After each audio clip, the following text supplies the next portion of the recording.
Hi there, my name is Kelly Cody Grimm, And I'm Max Grimm. and we are Creative Actors Lab. What we want to do is just talk a little bit about how you can bring creativity into your everyday life. Hey guys, it's Kelly. And Max. And we are back for another podcast. And actually, Max, you have a pretty cool idea for this one. So why don't you explain what you've got in mind? Okay. What I have in front of me right now, I have three books on acting, on life, as the same time I tend to think. The three books are Improvisation for the Theater by Viola Spolin. If you have ever been involved with improvisation at all, you've heard of this. The second one is a book called Games for Actors and Non-Actors by Augusto Boal. He's the sort of a guy that he came up with just this series of games that you can put into just all manner of areas of life, and he calls the participants spect actors, and the people who are watching the thing are also part of the show. He was a political activist.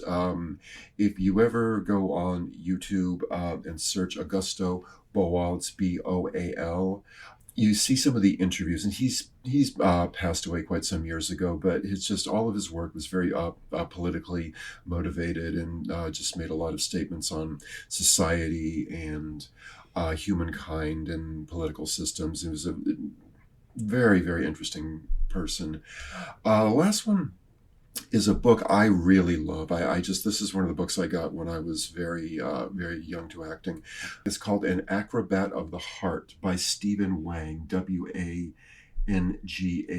And we'll include the names of Yes. the books in the notes, so no worries. But An Acrobat of the Heart, A Practical Approach to Acting. He was a student of to me, one of the most interesting directors of the last century, Jerzy Grotowski. He was a Polish director. And this book has an approach to acting. It's very, very physical. So much of what is in this book was derived from the time that he was a student of Grotowski's. He was an American student. I believe it was the first time that Grotowski ever came to America and started doing these workshops and symposiums and so forth, and just how much he was influenced by Grotowski and the particular approach. Everything was very physical. This is where you get into things like animal exercises. Remember, in fact, recently I heard an interview with Margot Robbie, of all people, talking about some of what acting exercises in her learning of the craft really worked for her the best, and one of them was animal exercises, and that's like, my character would be a penguin, my character would be a praying mantis, my character would be a lion, an eagle, whatever, and you would basically do all of the animal movements while practicing your lines and your dialogue, and it's that sort of a thing. I actually that remember Grotowski would do. using that with one of our students, and he was just being very good and sweet as he is. That's how he is naturally. And then you said, I want you to do it like a wolf. And that clicked, and just the way he went, and the voice got more, and I'm like, oh man, that is your power animal. Just play around with that, because it really transformed what he was doing. Yeah, and the idea of that is that it really takes out any of the shall we say, overthinking of things, the over-intellectualizing, the cerebralizing of all these, what it means to be an actor and what it means to play this or that part. And it puts you in this very immediate present moment, and you're just doing. You're not thinking, you're not analyzing, you're just doing. And the stuff, so many of the exercises, they don't make a lot of logical sense, and that is purposely designed that way to get you out of your head and into the world and sharing with people. So what my idea here is, we pick up these books and just turn to a random page and see what we see, and we'll read the paragraph that we happen to fall onto, and we will just go from there. It's just this is a very improvised sort of episode here, and if you've ever had me as a teacher at any point, you have heard me talk about bibliomancy, Mhm. basically the going to of books, whatever book is important to you. It could be, honestly, these books could be like sacred texts. They could be poetry. They could be whatever book means something to you. And I used to do this, and I still do actually, that if I have a question or a concern or I'm unsure about something, there are times I'll just go to the bookshelf, find a book. Sometimes it's a religious text, sometimes it's poetry, sometimes it's something totally else, and I'll just have my question very firmly in mind, and then just turn to a random page and sort of, without looking at the words, just sort of put my finger somewhere on the page and start reading from there. And at some point or other, my question gets answered. Maybe it's some sort of synchronicity. If you've had me as a teacher, I've talked about this. It's a creative exercise. So with that in mind, I will go first. Okay, you go first. Okay. This is actually, I'm going to pick up, this is An Acrobat of the Heart. I love this book. It really, really spoke to me quite a lot when I was in my early days of acting, and frankly, it still does. So it comes to the body part warm-up. It says, on the first day of work, we examine warm-up as an external reflection of an internal stream of consciousness. Now we will try linking the body and mind in another way, by thinking of your warm-up as a series of questions you ask your body, or as a series of gifts you give to yourself. Questions like, what do my feet need right now? Or gifts like, what is the best thing I can do for my legs in 2 minutes? This is the approach of the body part warm-up, and that refers to another section of the book. And it says, at the start of class, I take a half an hour to lead the group through this questioning process, body part by body part, from their feet up to their heads. As they progress, I encourage the students to listen to their bodies to see if they can actually satisfy their needs. Along the way, I make suggestions such as, if you don't know what to do, just try something. If it isn't right, you'll know right away and you can try something else. Then, when we have worked through all the parts of their physical bodies, I have them move on to the body politic. And in quotes, it says, when you are working on warming up your feet, many of you discovered the best way to give a gift to your feet was to use your hands to give them a massage. Well, the same thing is true of this body politic. The group of people in this room, there are certain needs each of you has that can best be satisfied in relationship to other people. So now, let yourself ask, what do I want from others in the group? What gifts can we best give and receive from each other? Okay, Wow. So right there, one of my first acting teachers, basically, that was kind of her approach. She had this, it was kind of like, forget about yourself and about how cool you're going to look doing this part and all of that stuff. Just put it out on the other actors of, what can I do for them? What can I give to them? It's the term being a giving actor. It's this sort of a thing, and she would always say, it's always the better thing if somebody comes into a rehearsal, if they come into the process of acting and they're just giving you too much, because you can always trim it back. You can always dial it down. What becomes really difficult for a director and just the whole production in general is when somebody comes in and they're so reticent and they're so tight-lipped and they're so just going to be a wallflower and let the currents take them in whatever way, which is part of it. Which is part of it. However, when you're going to be in a group creative endeavor, the thing I've always found is just give and give and give. It's not going to cost you anything.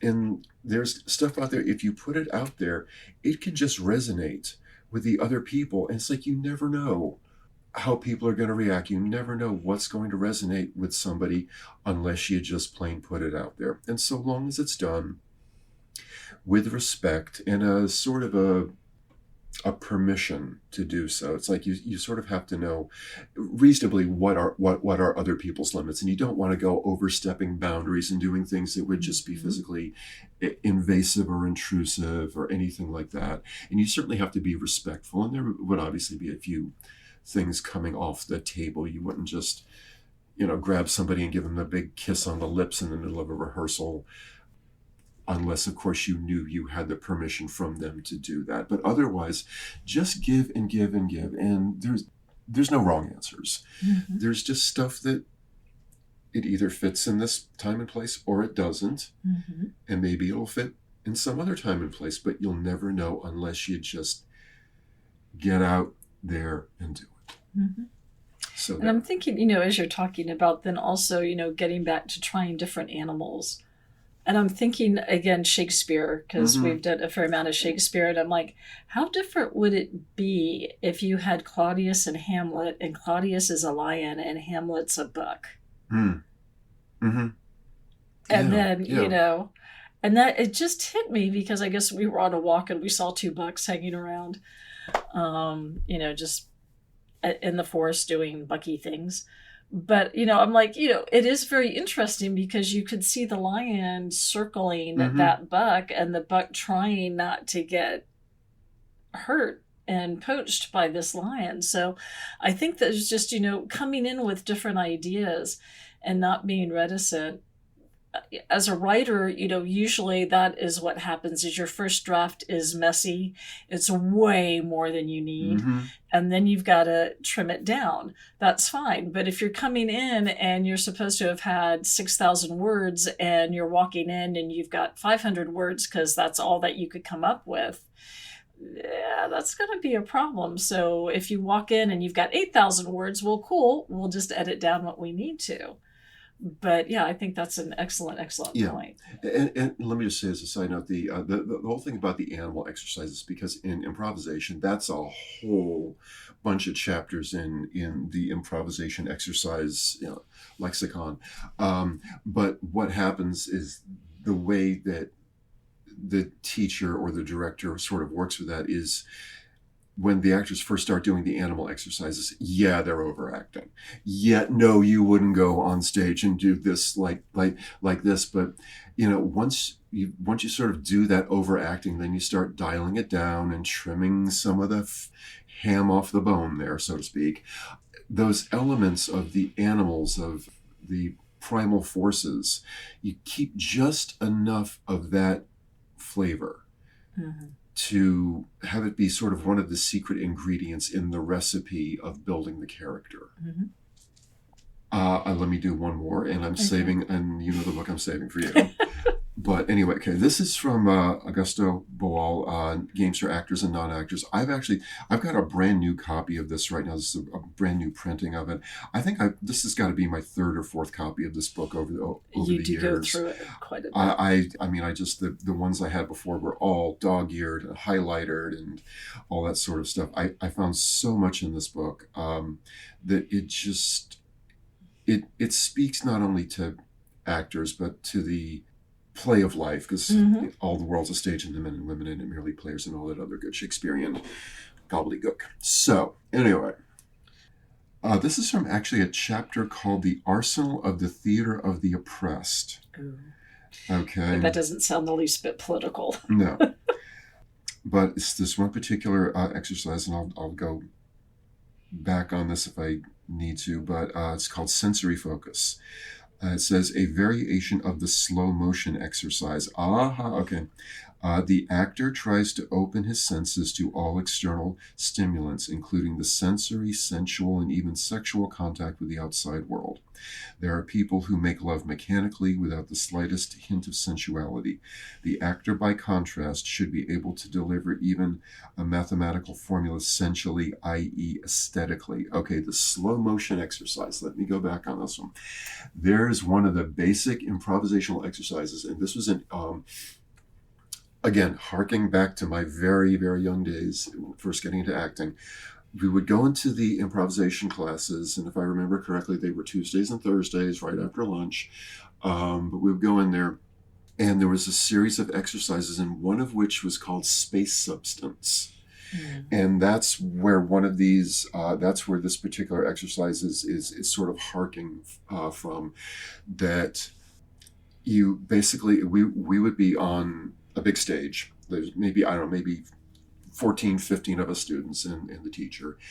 And we just start sort of wandering around the stage, and it's like, okay, imagine that you're now walking through Jello. Imagine that you're now walking through mud. Imagine that you are walking through a sandstorm. If you are walking in outer space, whatever you imagine that would be like. And again, it was a very physical, very non-logical. It comes down to playing pretend, which is what acting is. It's, except here we have scripts and auditions and dialogue and scene partners and costume fittings and, opening nights and curtain calls and all that sort of thing. But again, as I've said many times to the students, it's kind of what you're doing here in acting. It's play and pretend. It's make-believe and storytelling, just like we did when we were kids. I'll backtrack a little bit here. Along with the same sort of a thing, the same idea, the different exercises are, number one, play to the deaf. To the deaf, as in DEAF, as in signing. Yes, okay. And playing to somebody who cannot hear you. How would you tell the story? How would you communicate the story to someone who cannot hear? How would you do that? There's an exercise he has here called Stop Think. It's the sort of a thing that, again, you would be doing the space substance, walking through the mud, walking through the molasses, the pea soup, the whatever you want to call it, and then all of a sudden freeze. What are you thinking? Just, and don't stop to process what you're thinking. It's just like, just you're, walking through Play-Doh. Stop, think. Wow, this Play-Doh has a funny smell to it. Okay, and go.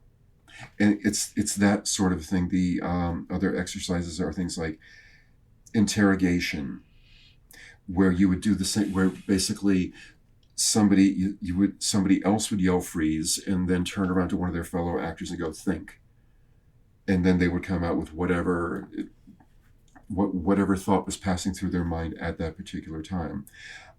Self-interrogation, opposite thought, that whatever it is you're thinking, you come out with whatever the polar opposite of that thought is. Speed runs, before and after, transference of emotion.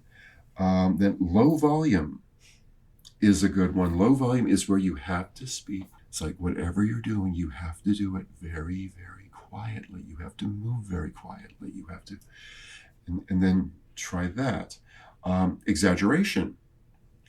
Freestyle rehearsal, caricature, in other words, kind of overacting it. And let's see, and then swapping characters is a brilliant thing to do in rehearsal.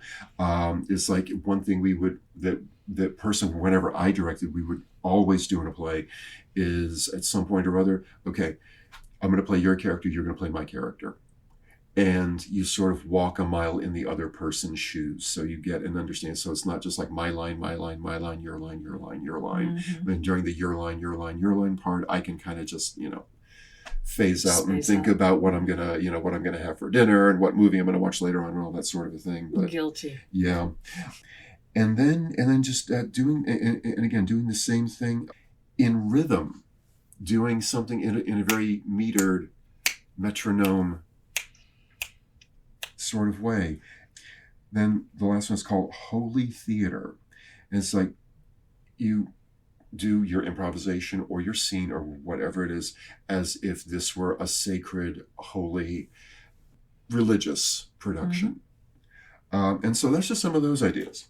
No, I like that a lot because I think, again, as much as you can change it around, and I think it also helps for your memorization if you do the other characters' lines, because I remember listening to one podcast recently by somebody who had just started acting. His main job is actually doing real estate.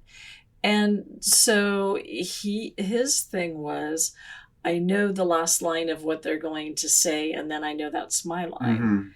And a lot of people, when they're first getting in, they figure that's it. But it's like, you've got to know the entire piece, because they may jump Mm-hmm. a line. Now, Oh, they will. At if some you're point or other, they will, especially if you're doing live theater. exactly, if you're on camera, then they can go cut back to one or whatever, but you don't want to keep screwing that up. So if you know their part really well and you know your part really well, then you can stay engaged and you're listening, and then you know if they jump a line. But yeah, particularly in theater, kids, that happens a lot. Yeah, I can Happens a actually lot, a lot. remember one play I was involved in. I'll tell you, if you ever wish to look it up, it's called Home Free by Lanford Wilson. It's Oh a yeah. two-person play. It is extremely intense. And I had a scene partner in that play who, for various assorted reasons, one of them being excessive use of alcohol, was not going to remember their lines. And there were some pretty serious issues, but that was not the dealing with the alcoholism was not my, that was not my place in this. And my lot in life here was to just do the play to the best of my ability. And I got to the point where the play was 18 pages long. It was just, and I knew every single bit of dialogue. And I mean, I saved this person on stage numerous times in the performance. And that, to be honest with you, was extremely unfair to me. Mm-hmm. And if you're an actor and you find yourself in that sort of situation, I just, at the time, it was in an educational setting, and I sort of had to, had it been in a non-educational setting, I would have walked out, and I almost did. But I will say that it just became necessary for me to, like I knew every line, and I knew that if this person just dropped a line, or they were going to jump a line, how was I going to either, get to the same point with them or bring them back to where we needed to be, or how was I going to navigate this boat here through these very choppy waters? And it should not have been that way. Regardless, it was. But I will say, it just, in that experience, from like knowing every bit and piece and cog and spring and flywheel of the machine of that play, I could do it in my sleep. I could do it backwards. And that's really, for an actor, that's what you need to do. That's cognition you need to have if you're going to be doing a script. Don't just know your part. It's the old Andy Kaufman thing of, he had a character, this very egotistical, pompous character, and one of the bits of this character, you get a script and go, my line, BS, BS, BS, using the full BS, my line, BS, BS, BS, my line. You cannot be in a scene like that. You cannot be in a production or play or a film or a TV show or whatever. And it's like, I just know my bit. You've got to know everybody else's bit. You've got to know how to play every other instrument in the band, so to speak, at least to the best of your ability. Yeah. That's the goal. There's actually an episode of The Office where Andy's in Sweeney Todd and phones are going off. He's losing his concentration, and then he jumps ahead and actually, in like the first act or two, ends up giving a key piece of what's happening as far as the play goes. And then everybody's having to backtrack and go, oh, wait, I did that? What? And we've all been there, just where you have the sick feeling in the pit of your stomach and you're like, did the audience just hear that crap? We're going to have to pivot. And then at the end of the night, it was like, well, I think that resembled Sweeney Todd. I can't really tell you that was exactly, we got the songs right, the story not so much. But that, it's funny when you watch that, or you watch something like Only Murders in the Building. It's like the people that are writing those shows have done theater. They get it. And all the craziness that goes on. So yeah, if you are somebody that's curious about theater, I won't say that's 100% the way Martin Short does his character of Oliver, but it is funny. And just the beginning. So when you were talking about actors not wanting to like that, Paul Rudd's character does not like Meryl Streep's character and calls Meryl Streep saying as an actress she's Stinker-Rooney, which I thought was hilarious because, and she was aghast by that in character, and it was so brilliant. But anyway, yeah. So, and interestingly enough, happened that Only Murders in the Building happens to be a true crime podcast. So, interestingly enough. So, do you want to have me do? Yeah. Okay. Okay. Viola Spolin, Improvisation for the Theater. Mm-hmm. The stuff in this book, it works with kids, it works with adults. Oh, yeah. It works with, I mean, you can take this, you can take the same games and theoretically take a whole bunch of them if you're doing like a corporate retreat. If you're trying, I've seen a bunch of this stuff happen in seminars in corporate America where they're trying to do problem solving and team building and things of that nature. It comes out of here. It may be variated upon slightly, but so much of it comes from here. In improvisational theater, basically, this is the Bible. And I will get back to what you were saying about knowing the other actor's part. That's more than just actors. If you happen to be doing a business presentation, the PowerPoint flakes out or whatever, you need to know what the story's going to be, whether you have the technology there to back you up. Because invariably something will happen, and maybe it doesn't. But what you don't want to say is, I can't do this. Jeff knew this part. I don't really know that part. I don't know that we can do the presentation. When you've got, maybe 100 people there. So if you're like, oh, yeah, Jeff and I actually, we switched places. I know how to do this. Abby, do you know how to do this? Great. Okay, yeah, we can go forward. That's what you want. All right. So let me close my eyes and flip through here. And this one is the player enters, stands looking around to make sure no one is there, and finally closes the door. Stands and looks around the room, spots a dresser, and goes to it. So it sounds like this is an exercise where you're coming in with intention. Yeah, begin and end. So yeah, what is your beginning? What is your ending for your character? So they stand, look around, spots the dresser, goes to it, and begin, opens up a couple of drawers, rips through the clothes, thinks they hear something, quickly closes the drawers, and then goes back to the door and listens. So not only are we talking about a beginning and an end, but I think what this also alludes to, even if you're not using lines, is this is beats within the scene. So what are the beats when you are opening things up, when you are closing them? Stands, looks around the room, spots the dresser, gets things quickly, opens and closes, looks back at the dresser, goes again, opens more drawers. And so then part C, the side coaching, is give a new beat more energy and then build to the next beat higher and higher.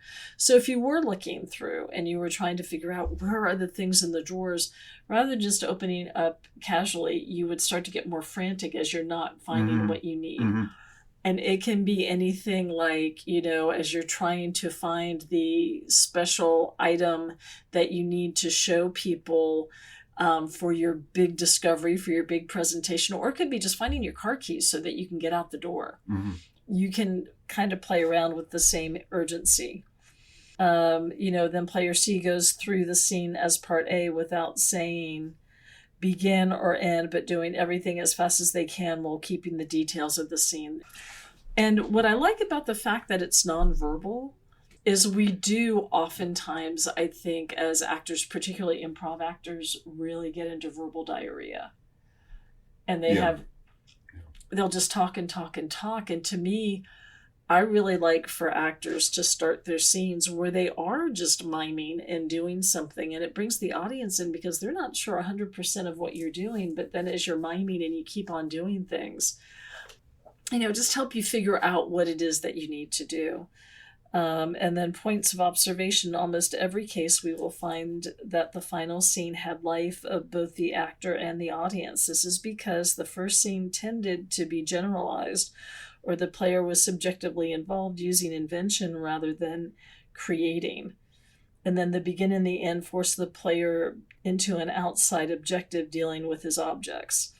And then speeding up the scene, then, of course, then you have that sense of urgency. And when we are coaching people, what I like to tell, particularly, a lot of times we are under time constraints, and I hate that. I would Yeah. just love to be able to explore.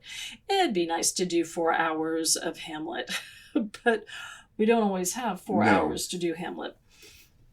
What I try to do is, rather than just give them directions like, okay, you're going to have to speed up, and it's like, that's the worst thing. that's the worst thing. But is it there an agitation that is making them want to speak faster? Is there a fear that is making them want to speak faster? Or if you have to tell an actor to slow down rather than slow down, what is the reason that they're slowing down? Is it that they're getting forgetful? Is it that their breath is starting to fail them a little bit? And when you do that, then you can make a much better connection, in my opinion. Yeah. Well, that's one thing also you hear a lot in really no matter what school of thought a director comes from, quote unquote, methods they're using to get the actors to do what needs to happen. You hear the term sense of urgency a lot. And it's you do that because, honestly, giving a director giving people line readings just plain stinks. It's like, say your line, but say it faster. I just, it's, well, why? It makes for a very superficial, not particularly engaging performance. And you find that, unfortunately, you have directors that want kids to do that because they have to get things done. These kids don't have a lot of experience.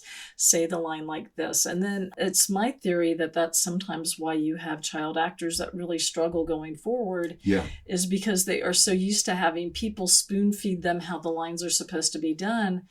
And that gets very fixed in how they think an actor is supposed to be. So then when they get out of that, and when you see like the child actors like Jodie Foster saying, I'm going to take some time off, I'm going to go learn acting. Learn how to really act. And then they come back and they're a powerhouse. But I think there's got to step back and be that humility with that. And I think too often, and I won't mention some of the people I've heard who use this, but there are directors that are kind of notorious, and not just for kids, they do it for adults too. It's like, I got to get a lot of stuff done, do it like this. Okay, action. You're doing it the way I told you to. Great. Next scene, next scene, next scene. Yeah, I can remember a director in particular, and bless his heart and may he rest in peace and everything like that. But he was just he was a lovely human being, but he was one of the most god awful directors I ever had. And we were doing we were doing Shakespeare, and frankly, he had no business directing Shakespeare. He had no business directing. He would give everybody these line readings, and people were just getting so frustrated. And it's like, well, no, I feel I should say the line like this. And it's like he would just get so aggravated and so frustrated. It's like, no, just say it like this. Use this particular cadence. Say the line like this. It just creates these superficial, non-motivating performances. And, you do hear the term sense of urgency a lot, but you have to sort of navigate the actor around in such a way. It's like they come up with why things are so important to you. It's because I always found that as a director or as a teacher, anytime you see the light bulb go off up over somebody's head for whatever, I don't care if you got a bunch of kids in the class and you're trying to teach them reading comprehension or mathematics or whatever it is, when you sort of like set things up that they're going to figure it out for themselves. You sort of give them all the tools, all the bits and pieces, and when they figure out how the whole thing goes together, all of a sudden you see this look of realization in there. Oh, I just got it. It is the greatest. It feels so good because you just see them completing this work, going on, just polishing the diamond, just a bit more, and they did it totally on their own, and they bring that into the performance. They bring that into the production, not a bunch of stuff that somebody else told me, do this like this, do that like that. It just kills acting to do anything other than that. And you will find, if you go around in acting, and all of the best directors will come up with something at some point or other. They'll say sense of urgency or words to that effect. But that's what that's what makes compelling performances. Yeah, and again, whether you are an actor or you are somebody doing a presentation, if you're getting up and you're giving a TED talk and it's just a recitation and you're just kind of trying to, fly through your bullet points, that's not going to be that interesting. But if you have your story and you know your story and you bring the audience into the process and you have them thinking and wondering, and it's a living, breathing presentation, man, that's where people really start to find that particular presenter in demand, because that is the person that is intriguing, that pulls people in, and then it's worth it for them. All right. Well, guys, thank you so much for listening today. Thank and we you. hope, and as I said, I will be putting in the names of the books and the authors. And if I can find any websites on them, I will include that as well. Thank you. Yeah, guys, this for the record was, aside from the fact I really love these three books, I've gotten so much from them over the years. And they just, I keep going back to these books over and over and over again. And, some of these books have been around for, at least in my world, for what's going on 40 years now. Aside from all of that, this for us was my